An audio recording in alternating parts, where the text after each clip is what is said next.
Bismillahirrahmanirrahim. Assalamualaikum warahmatullahi wabarakatuh. Seperti biasa kita membaca Al-Quran di awal, yang mana lanjutan dari yang sebelumnya sampai ayat 20. Maka saat ini Al-Baqarah surat 21 hingga 25.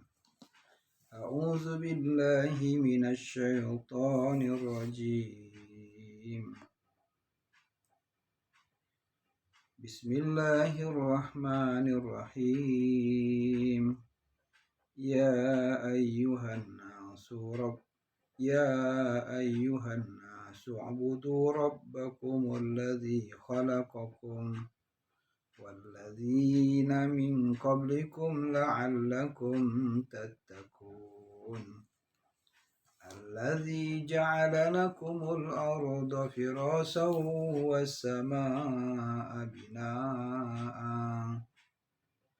وأنزل من السماء ماء فأخرج به من الثمرات رزقا لكم فلا تجعلوا لله أندادا وأنتم تعلمون وإن كنتم في ريب مما نزلنا على عبدنا فأتوا بسورة من مثله وادعوا شهداءكم من دون الله إن كنتم صادقين فإن لم تفعلوا ولن تفعلوا فاتقوا النار التي وقودها الناس والحجارة أعدت للكافرين وبشر الذين آمنوا وعملوا الصالحات أن لهم جنات تجري من تحتها الأنهار كلما رزقوا منها من ثمرة رزقا قالوا هذا الذي رزقنا من قبل وأتوا به متشابها ولهم فيها أزواج مطهرة وهم فيها خالدون. Wahai manusia, sembahlah Tuhanmu yang telah menciptakan kamu dan orang-orang sebelum kamu agar kamu bertakwa. Dialah yang menjadikan bumi sebagai hamparan bagimu dan langit sebagai atap, dan dialah yang menurunkan air hujan yang dari langit, lalu dihasilkan dengan hujan itu buah-buahan sebagai rezeki untukmu. Karena itu janganlah kamu mengadakan tandingan-tandingan bagi Allah, padahal kamu mengetahui. Dan jika kamu melakukan Al-Quran yang kami turunkan kepada hamba kami, Muhammad, maka buatlah satu surat semisal dengannya, dan ajaklah penolong-penolongmu selain Allah, jika kamu termasuk orang-orang yang benar. Jika kamu tidak mampu membuatnya, dan pasti tidak akan mampu, maka takutlah kamu akan siksa api neraka yang bahan bakarnya manusia dan batu yang disediakan bagi orang-orang kafir.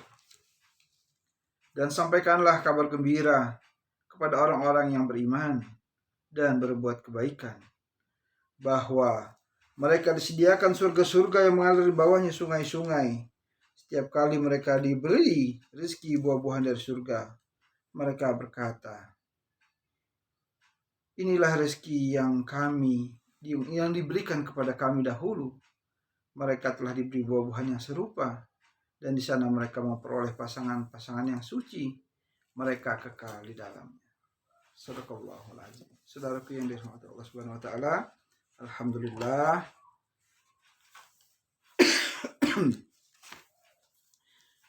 Alhamdulillahillazi arsala rasulahu bil huda wa dinil haq liyujhirahu 'ala dini kulli wa kafa billahi syahida. Asyhadu an la ilaha illallah wahdahu la syarikalah wa asyhadu anna Muhammadan abduhu wa rasuluh. Allahumma shalli ala asrafil anbiya'i wal mursalin Muhammadin sallallahu alaihi wasallam. Amma ba'du. Segala puji hanya milik Allah yang telah mengutus Rasulnya dengan hidayah dan agama yang hak untuk memenangkannya atas semua agama lainnya. Dan cukuplah Allah sebagai saksi. Aku bersaksi bahwa tidak ada Tuhan yang berhak disembah, yang berhak diibadahi dengan benar selain Allah Subhanahu wa taala semata. Tidak ada sekutu baginya. Dan saya bersaksi bahwa Nabi Muhammad adalah hamba dan Rasulnya. Ya Allah, limpahkanlah salawat dan salam bagi sebaik-baik Nabi dan Rasul, yaitu Nabi Muhammad SAW. Amma ba'du. Saudaraku yang dimuliakan Allah Subhanahu wa taala, alhamdulillah kita bisa bertemu lagi pada kesempatan kali ini. Semoga Anda selalu dalam rahmat dan kasih sayang Allah Subhanahu wa taala tentunya. Dan begitu juga saya, insya Allah mudah-mudahan di pertemuan kita kali ini Allah Subhanahu wa taala redha dengan kita. Mudah-mudahan antum semua dalam keadaan sehat, selalu dalam rahmat dan kasih sayang Allah Subhanahu wa taala. Saudaraku yang dimuliakan Allah Subhanahu wa taala, masih penjelasan buku Ensiklopedia Islam Kafah atau Pengetahuan Islam Kafah karangan yang ditulis oleh Syekh Muhammad bin Ibrahim bin Abdullah At-Tuaziri. Beliau adalah seorang ulama besar yang Masya Allah karyanya sudah banyak, dan diantaranya adalah buku Islam Kafah. Saudaraku yang dimuliakan Allah Subhanahu wa taala, masih di dalam pembahasan mengenal nama-nama Allah, Asmaul Husna, bahwa sesungguhnya kita hendaknya bisa mengenal nama-nama Allah Ta'ala karena dia adalah Rabb kita, Tuhan kita yang maha pengasih lagi maha penyayang. Kemudian bukan sekedar kita mengenal, tapi kalau bisa kita menghafalnya Asmaul Husna. Nah, karena dengan kita membaca doa sebelum berdoa, dengan dimulai dengan Asmaul Husna, insya Allah doanya pasti diijabah. Saudaraku yang dimuliakan Allah Subhanahu wa taala, kalau pembahasan di video yang ke-21 sebelumnya tentang Kudus yang Maha Suci, maka kali ini pembahasan kita adalah tentang nama Allah, asma Allah, ya salam, yang artinya yang menyelamatkan, yang maha menyelamatkan, yang memberikan keselamatan. Sahabat filah dimanapun Anda berada, masih tentang indahnya kita mengenal Allah Subhanahu wa taala dengan nama dan sifat-sifatnya, yang kali ini adalah ya salam, yang artinya memberi keselamatan, kedamaian, dan yang maha menyelamatkan tentunya. Saudaraku yang Allah Subhanahu wa taala, di dalam Al-Qur'an surat Al-Hasr surat 23 ayat 23 Allah taala berfirman, wallahu allazi la ilaha illahu alimul ghaibi wasyahadah huwar rahmanur rahim. Wallahu allazi la ilaha illahu al-malikul quddusus salamul mu'min muhaiminul azizul jabbarul mutakabbir subhanallahi amma yusrikun. Wallahul khaliqul bari'ul musyawwiru lahul asma'ul husna yusabbihu lahu ma fis samawati wal ard wa huwal azizul hakim. Saudara yang bukan Allah Subhanahu wa taala, dialah Allah yang tidak ada Tuhan selain Dia, Maha Raja, yang Maha Suci, yang Maha Sejahtera, yang Maha menjaga keamanan, pemelihara keselamatan, yang Maha Perkasa, yang Maha Kuasa, yang memiliki segala keagungan. Maha Suci Allah dari apa yang mereka persekutukan. Saudara yang dimuliakan Allah Subhanahu wa taala, ternyata bila selama ini kita bisa selamat, kalau misalnya Anda, saya, selama ini kita bisa selamat saat kita berjalan kaki, saat kita berlari, kemudian kita tidak pernah kaki kita menginjak duri, beling, ataupun benda-benda yang berbahaya lainnya, maka itu semua adalah rahmat kasih sayang Allah yang memberikan keselamatan kepada kita. Dan kalau selama ini kita berjalan di pagi hari, berolahraga, kadang kita berada di trotoar yang di mana samping kiri kanannya ada pohon-pohon besar, maka kalau kita selamat, tidak tertimpa pepohonan dengan izin Allah, dan bukan sehari 2 hari, tapi bertahun-tahun, maka itu juga semuanya adalah karunia yang Allah berikan. Pernahkah kita berpikir kalau kita, Anda, saya, selama bertahun-tahun kita mengayuh sepeda dari sekolah ke rumah, dari rumah ke sekolah, atau dari kantor dan sebagainya, atau kita ke pasar, bahkan kita juga yang mengendarai sepeda motor, mobil, dan kita selamat bertahun-tahun. Pernahkah terbayangkan oleh kita siapakah yang memberikan keselamatan, yang menyelamatkan, kalau bukan Allah Subhanahu wa Ta'ala? Saudaraku, pernahkah kita merenung kalau selama di rumah kita menyalakan kompor, baik dulu kompor minyak zaman dahulu, atau kayu bakar, atau yang sekarang ini kompor gas, dan Allah lindungi kompor kita dari meledak, dari terbakar, dari membakar rumah kita, dan selamat dengan izin Allah. Dan itu berhari-hari, berminggu-minggu, berbulan-bulan, bertahun-tahun bahkan. Rumah kita tidak pernah terbakar, sedangkan pasti ada di mana berita rumah terbakar dan sebagainya. Itu semua merupakan anugerah karunia Allah Subhanahu wa Ta'ala. Saudaraku yang dimuliakan Allah Subhanahu wa Ta'ala, pernahkah kita merenung, kemudian kita pergi naik pesawat, bolak-balik, naik bis, Allah beri kita keselamatan. Siapakah yang memberikan keselamatan? Siapakah yang memberikan penjagaan, yang menyelamatkan kita, aktivitas rutin kita sehari-hari? Dialah Allah yang ya salam, yang maha menyelamatkan, yang memberikan keselamatan. Nah, betapa mahalnya, betapa besarnya nikmat-nikmat yang Allah berikan kepada kita. Dialah Allah yang memiliki nama indah As-Salam, ya salam, yang maha menyelamatkan, yang memberikan keselamatan, yang menyelamatkan kita, orang tua kita, anak-anak kita, adik-adik kita, kakak-kakak kita, dan kita semua orang-orang yang beriman yang telah Allah berikan keselamatan. Sahabat filah dimanapun Anda berada,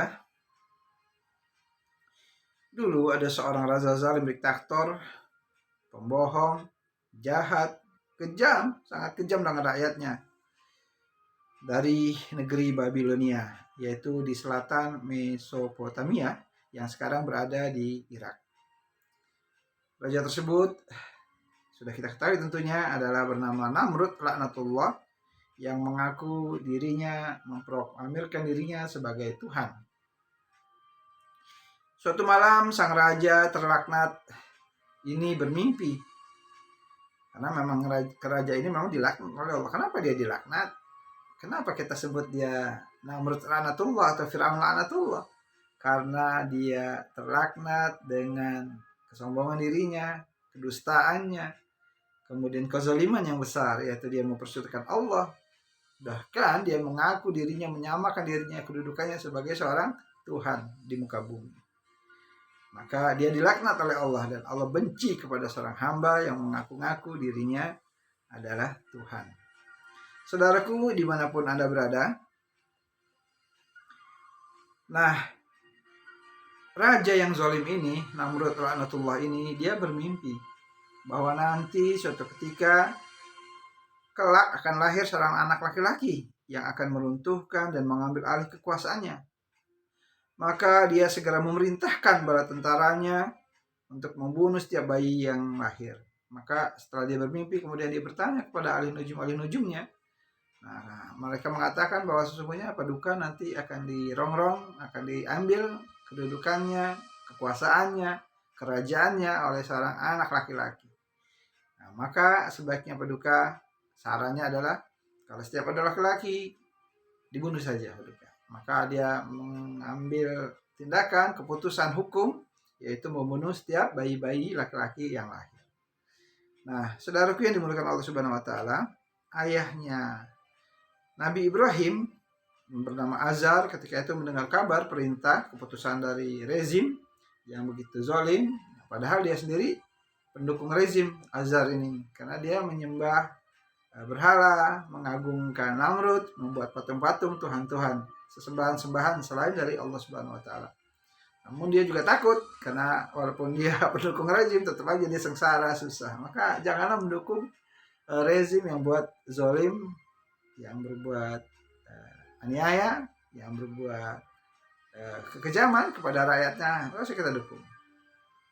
Saudaraku yang dimuliakan Allah Subhanahu wa taala, maka kemudian Azar ini dia berkata kepada istrinya, kalau gitu kita mengungsi saja. Kamu pergi ke sebuah tempat, ke sebuah lembah, ke sebuah gua yang mana di sana tidak ada penduduk atau sedikit sekali penduduknya. Maka pergilah sang istri dibawa oleh Azar untuk menyelamatkan bayi yang ada dalam kandungan istrinya. Yang bayi ini nanti kelak akan menjadi seorang nabi pilihan dan semuanya sudah merupakan ketentuan Allah, jalan-jalannya Allah yang menyelamatkan, Allah lah yang menggerakkan, mengilhamkan kepada suaminya, kepada istrinya untuk pergi menjauh karena Allah tahu bahwa Allah akan menghadirkan seorang laki-laki di muka bumi, Khalilullah, kekasih Allah, Nabi, Rasul pilihan, yaitu Nabi Ibrahim alaihi salam.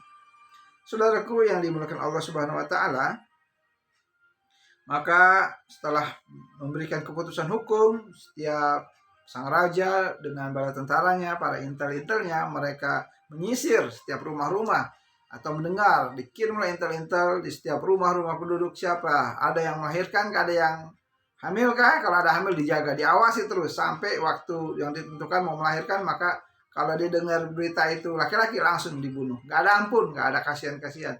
Langsung penggal leher, habis perkara. Nah, mereka tidak ada merasa bersalah atas semua kezaliman yang mereka lakukan. Maka kalau di zaman dulu masih ada di zaman sekarang dengan cara membunuh, membantai, ya, dengan cara membunuh siapapun, rakyatnya sendiri dengan tidak ada rasa bersalah, kemudian menghilangkan jejak atas pembunuhan yang dia lakukan, maka wallahi demi Allah pasti akan terungkap oleh Allah Subhanahu wa taala. Anda bisa bebas di dunia ini, tapi Anda ketika Anda nanti mati, insya Allah pasti Anda tidak akan bisa terbebas dari pengawasan Allah. Sesungguhnya Allah Maha mengetahui. Innallaha sami'un alim. Sesungguhnya Allah mendengar, tahu dia siapa pembicara-pembicaraan hamba-hambanya, rencana-rencana jahat yang ingin membunuh ulama, yang ingin membunuh rakyat dan sebagainya. Dan Allah pun tahu setelah kejadian, Allah tahu siapa yang membunuh, ada di mana, tinggal di mana, lengkap semua Allah mengatakan. Allah memiliki CCTV, ya, yang malaikatnya rakib dan atid yang senantiasa mencatat amal-amal setiap hamba-hambanya. Saudaraku yang dimuliakan Allah Subhanahu wa taala, maka akhirnya dibawalah sang bayi ini ke di sebuah tempat gua. Nah, saudaraku yang dimuliakan Allah Subhanahu wa taala, maka akhirnya selamatlah sang bayi Nabi Ibrahim alaihissalam, tempat pelosok desa yang jauh dari pantauan dari bala tentara Namrud yang sangat kejam. Maka pergilah ibunda tersebut dalam kandungannya, yang di sana ada dalam perutnya itu seorang bayi bernama Ibrahim Mungil yang belum lahir ketika itu. Nah, dan ibundanya akhirnya menetap di gua tersebut dan melahirkan dengan selamat, sekitar kurang lebih 5 tahun berada di dalam gua tersebut. Saudaraku yang dimuliakan Allah Subhanahu wa taala, siapakah yang menyelamatkan Ibrahim, kemudian ibunya? Allah Ta'ala. Allah lah yang memberikan keselamatan, Allah lah yang menolong, Allah lah yang memberikan perlindungan. Allah menjaga Nabi Ibrahim kecil dan ibunya dijaga dari berbagai macam binatang-binatang buas yang ada di hutan belantara yang ada di gua tersebut. Allah lindungi, Allah jaga, karena semua binatang-binatang tersebut tunduk patuh kepada Allah Subhanahu wa taala. Api saja tunduk patuh, apalagi binatang-binatang. Nah, saudara kita bukan Allah Subhanahu wa taala, dialah Allah yang memiliki nama indah, Ya Salam, yang Maha menyelamatkan, penyelamat, yang menyelamatkan.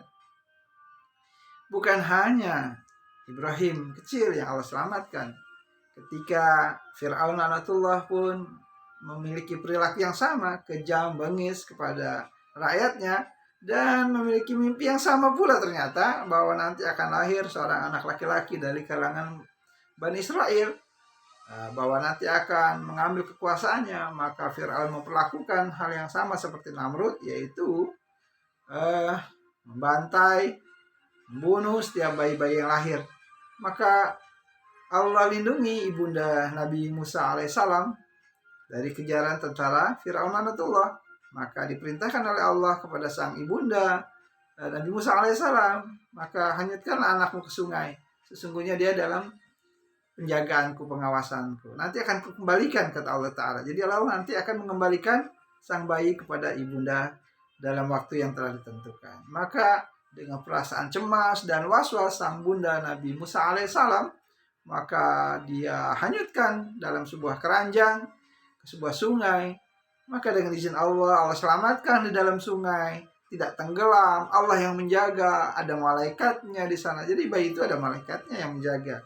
Ada khusus malaikat menjaga bayi. Jadi kalau misalnya kita kadang lalai punya anak tiduran, Allah jaga bayi-bayi yang ada baik di dalam kandungan maupun ketika bayi sudah lahir, tidak terjatuh dari tempat tidur. Kalaupun misalnya juga tempat terjatuh, Allah jaga kepalanya dan sebagainya. Nah, subhanallah, saya pernah kejadian tuh anak saya terjatuh. Nah, saya Ismail Izzuddin Islam, Muhammad Izzuddin Islam, terjatuh. Segala puji bagi Allah, nggak apa-apa. Saya udah ketakutan, takut pecah, masih bayi kan. Astagfirullahaladzim, kelalaian. Sebenarnya cuma sebentar, kita waktu itu mau ngambil apa dari pinggir, aduh ya Allah, terus terjatuh. Sampai saya, ya Allah lindungi anak saya. Begitu saya terucap dalam hati saya, Allah lindungi, nggak apa-apa, nangis. Astagfirullahaladzim. Saudara yang dimuliakan Allah Subhanahu wa Ta'ala, Allah lah yang memberikan keselamatan, yang menjaga, yang menyelamatkan kepada hamba-hambanya, hamba-hamba pilihannya. Dan bukan hanya kepada para nabi dan rasul, Allah juga memberikan penjagaannya kepada semua makhluk-makhluknya, kepada para sahabat nabi, orang soleh. Bahkan Allah pun menjaga kepada orang-orang yang biasa pun, karena Allah memberikan perlindungan kepada hamba Allah yang tidak beriman. Nyatanya banyak kan orang-orang gak beriman, munafik, orang kafir. Allah beri keselamatan mereka, bertahun-tahun mereka selamat mereka mendarakan, mereka juga kafir gitu. Bertahun-tahun Allah pun memberikan keselamatan juga kepada hamba-hambanya yang lain, seperti Fir'aun, Namrud. Bertahun-tahun dia bisa hidup, bertahun-tahun dia bisa berkuasa, bertahun-tahun dia berbuat kezaliman. Allah berikan keselamatan dia, tapi di batas waktu yang telah ditentukan. Ketika masanya habis, kezalimannya sudah memasuki waktunya, maka Allah tarik, Allah azab dia dengan caranya. Dan nyatanya benar, sejarah membuktikan bahwa Namrud Allah azab dengan seekor lalat yang hinggap di hidungnya, kemudian hinggap di otaknya, kemudian menggelepar-gelepar kesakitan. Bahkan dia menyuruh bala tentaranya untuk memukul lalat tersebut agar bisa keluar dari otaknya ini, tapi tidak bisa, karena itu adalah ciptaan Allah. Bahkan dia sombong sesumbar, wah sesungguhnya aku ini adalah Tuhan, keluarlah kau lalat. Nah, artinya Allah permalukan Namrud laknatullah dengan seekor lalat. Akhirnya mati tergelepar-gelepar dengan seekor lalat. Begitu juga Fir'aun, ketika dia dulu berkuasa zalim, membunuh, ibunya Musa ketakutan. Bahkan ketika setelah ibunda itu menghanyutkan keranjang, Allah masukkan ke sarang macan, sarang manusia terlaknat, Fir'aun, dimasukkan ke sekitar lingkungan sungai, lingkungan kerajaan Fir'aun laknatullah. Diambil oleh dayang-dayangnya, diambil oleh karyawan-karyawan kerajaan, dan diselamatkan. Dia beritahu bahwa ada bayi lucu mungil, dan istrinya Asia senang. Nah, Asia ini adalah ibu angkatnya Nabi Musa alaihissalam, yang beriman kepada Allah, beriman kepada Nabi Musa alaihissalam. Maka Allah mengangkat derajat Asia ini, istri Fir'aun, walaupun suaminya manusia terlaknat, tapi Asia ini wanita terhormat, wanita mulia, wanita ahli surga. Insyaallah, tabarakallah, beruntung sekali Aisyah, karena dia beriman kepada Allah, beriman kepada Musa alaihissalam. Dan karena dialah yang memberikan menjadi jalan Allah agar Musa alaihissalam ketika masih bayi itu dibesarkan dengan penuh kasih sayang, dengan penuh cinta. Saudaraku, dimanapun Anda berada, itulah tentang nama Allah yang indah. Karenanya Allah memiliki nama yang indah, nama yang sifat-sifat yang mulia. Ya salam. Maka perbanyaklah kita membaca, menyebut nama Allah. Ya salam, ya salam, ya salam, ya salam, ya salam. Sesering mungkin, semakin sering kita menyebut-nyebut Allah, menggunakan nama-nama ya salam, ya salam, ya salam, ya salam, terus kita ketika kita setelah sholat, ketika kita mau tidur, ketika kita di jalan, insya Allah mudah-mudahan dengan sering-seringnya kita menyebut nama Allah ya salam ini, kalau kita ada sakit, Allah akan sembuhkan dari sakitnya. Jadi kalau misalnya punya anak sakit, sebutin aja tuh ya salam, ya salam, di samping doa-doa yang lain tentunya ya. Ya salam, ya salam. Insya Allah mudah-mudahan Allah akan disembuhkan dari sakitnya dan diberikan keselamatan, kedamaian, ketenangan, ketentraman di dalam hati, jiwa, dan pikiran kita. Bukankah itu yang kita inginkan, yang kita dambakan? Mengharapkan hati yang damai, tenang, tentram. Ala bizikrillahi tatma'innul qulub. Hanya dengan mengingat Allah lah hatimu akan menjadi tenang, akan menjadi tentram. Maka banyak-banyaklah kita mengingat Allah, menyebut nama Allah ya salam, ya salam, ya salam, ya salam. Ya salam, ya salam. Terus sama nama Allah dari mulai ya Allah, ya Allah, ya Allah, ya Rahman, ya Rahman, ya Rahman, ya Rahim, ya Rahim, ya Rahim, ya Malik, ya Malik, ya Malik, ya Kudus, ya Kudus, ya Kudus, ya salam, ya salam, ya salam. Hafal. Atau Anda bisa menghafal seperti nasyid-nasyid dari Arkom dulu. Wallahul ladzi la ilaha illa huwarrahmanur rahimul malikul qudusus salamul mu'minul muhaiminul azizul jabbar al-mutakabirul khaliqul bari'ul musawwirul lahul asma. Maaf, saya bisa nyanyi, jadi ya sebisa saya tadi. Nah itulah yang harus kita sering berulang-ulang, yang harus kita terus agar kita menghujam nama-nama Allah, hafal nama-nama Allah. Mudah-mudahan ilmu sedikit ini bermanfaat buat saya, terutama ini buat saya sebenarnya, bukan buat Anda, karena saya berharap dengan mengupas buku ensiklopedia Islam ini akan meresap di hati saya. Ya, hati mana? Hati-hati ini ya, pikiran. Jangan salah. Jadi meresap di hati, di pikiran, supaya saya bisa ingat, kemudian saya bisa, buku itu dibacanya itu rasanya enak. Kalau cuma baca aja kan suka nggak. Kalau ini kan saya ulang-ulang itu. Kalau saya olahraga pagi, terus saya ulang YouTube-nya, saya senang. Alhamdulillah sih, kalau puji bagi Allah. Ya, mudah-mudahan ini bermanfaat juga bagi Anda. Mudah-mudahan antum semua, anak-anak saya terutama yang nonton ini, mudah-mudahan selalu dijaga oleh Allah, dilindungi Allah, jadikan anak yang soleh-soleha. Istri saya juga mudah-mudahan jadi istri soleha, wanita mulia, wanita ahli surga. Nah, juga yang belum punya istri, yang nonton video ini, mudah-mudahan punya istri yang soleh, soleha. Dan kepada akhwat yang belum punya suami, mudah-mudahan cepat punya suami yang soleh, insya Allah. Mudah-mudahan ada manfaatnya. Kalau ada kata-kata yang salah, ini nggak pakai kacamata nih, banyak yang suka ngasih kritik gitu, pakai kacamata kayak tukang pijat. Padahal saya lebih pede pakai kacamata, ya nanti pakai kacamata lagi ya. Ini udah 2 edisi nih nggak pakai kacamata. Astagfirullahaladzim. Saudarakan ini rahmat Allah Subhanahu Wa Taala. Mudah-mudahan ada manfaatnya. Mudah-mudahan selalu dalam rahmat kasih Allah Subhanahu Wa Taala. Kita akhiri kajian ini dengan doa penutup kafaratul majlis. Subhanakallahumma wa bihamdika asyhadu an la ilaha illa anta astaghfiruka wa atubu ilaik. Mudah-mudahan ada manfaatnya. Mohon maaf atas kata-kata yang salah. Mudah-mudahan Allah ridho dengan kita semua. Assalamualaikum warahmatullahi wabarakatuh.